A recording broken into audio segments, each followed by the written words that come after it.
चलिए जी शुरुआत करते हैं यहाँ पर एरेज ऑफ स्ट्रक्चर के साथ में। जी हाँ, बिल्कुल जिस तरीके से हम एरेज बना पा रहे थे इंटीजर के, फ्लोट के, कैरेक्टर्स के एरे, उसी तरीके से हम अपनी स्ट्रक्चर को भी एक एरे की तरह फॉर्म में ला सकते हैं, यानी कि एक स्ट्रक्चर का भी एरे क्रिएट कर सकते हैं।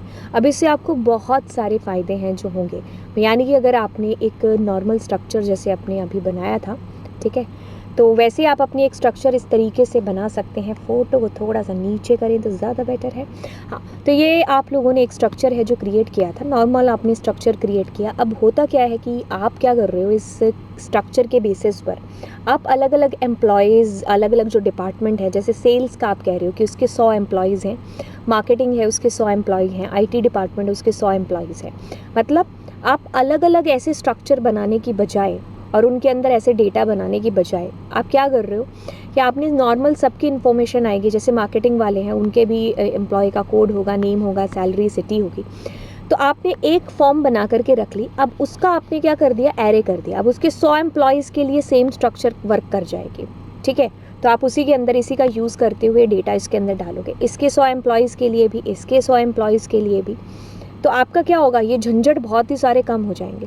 तो बजाय कि आप अलग अलग क्रिएट करने की, आपने उसको एक एरे बना दिया। दैट्स कूल, हाँ। सो अब हम क्या करेंगे, अब यहाँ पर आप लूप का यूज़ करते हुए इसको, एक बहुत बड़ा सा कोड है जिसके ऊपर लिख सकते हो, लेकिन एक बेसिक स्ट्रक्चर मैं आपको बता देती हूँ कि स्ट्रक्चर क्या होगा जब एरेज का यूज़ हो रहा होगा।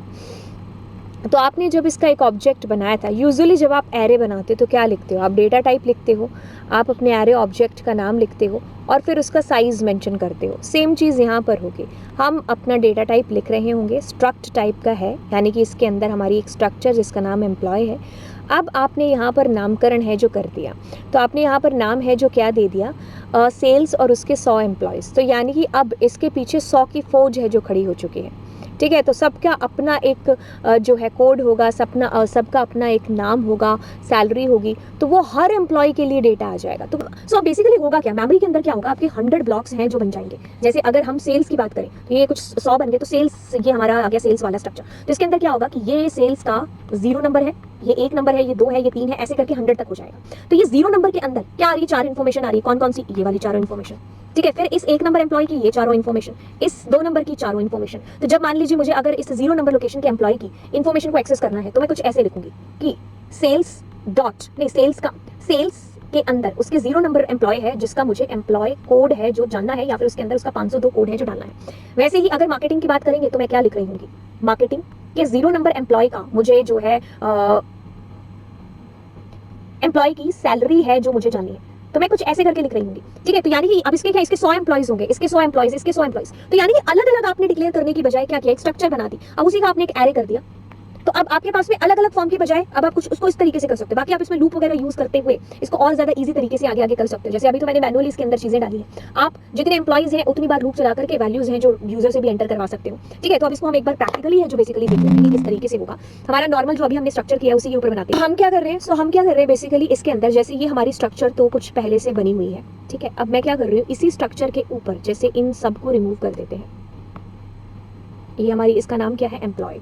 तो हम कहेंगे स्ट्रक्चर एम्प्लॉय। अब इसके अंदर जैसे मैंने कहा सेल्स, तो सेल्स के 100 एम्प्लॉयज आ गए, ठीक है। वैसे ही मैं स्ट्रक्चर कर देती हूँ यहाँ पर IT डिपार्टमेंट, बट लिखना पड़ेगा स्ट्रक्चर का नाम, ठीक है। तो उसका IT डिपार्टमेंट, तो IT के अपने 100 एम्प्लॉयज़ का डेटा हो गया। अब 2 ही ले लेते हैं, ठीक है। अब मेरे को मान लीजिए, अब मेरे को इनके 100 एम्प्लॉयज़, मतलब अगर हम कहें तो मैं सेल्स की बात करूंगी तो इसके अंदर 0 1 2 3 4 इसके अपने कितने हो जाएंगे, 100 एम्प्लॉयज़ हो जाएंगे, तो टिल 99 तक, है ना।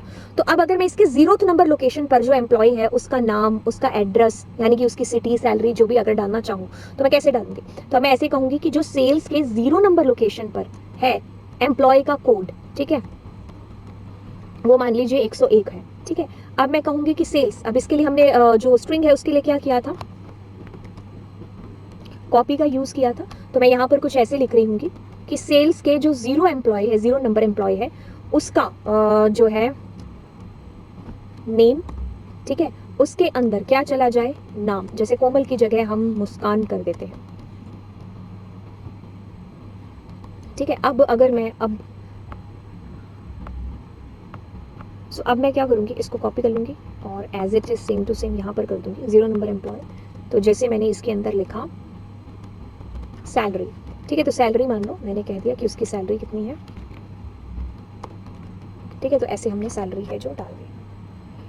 फिर अगर मुझे strcpy दोबारा यूज़ करना है तो अब मैं क्या कहूँगी कि उसके सिटी के अंदर चला जाए, तो जैसे मैंने कह दिया कोलकाता, ठीक है। तो अब मुझे अगर इनको प्रिंट कराना होगा तो बेसिकली मैं कैसे करा रही हूँ, तो मैं यहाँ पर जस्ट इतना लिखूँगी सेल्स के 0 नंबर एम्प्लॉय का जो नाम है वो प्रिंट हो जाए, ठीक है। तो Ctrl+C करके ये इसका प्रिंट हो जाए, ये इसका, ये इसका, ठीक है। तो आप अब इसको सेव कर लो और टर्मिनल पर जा करके चला लो।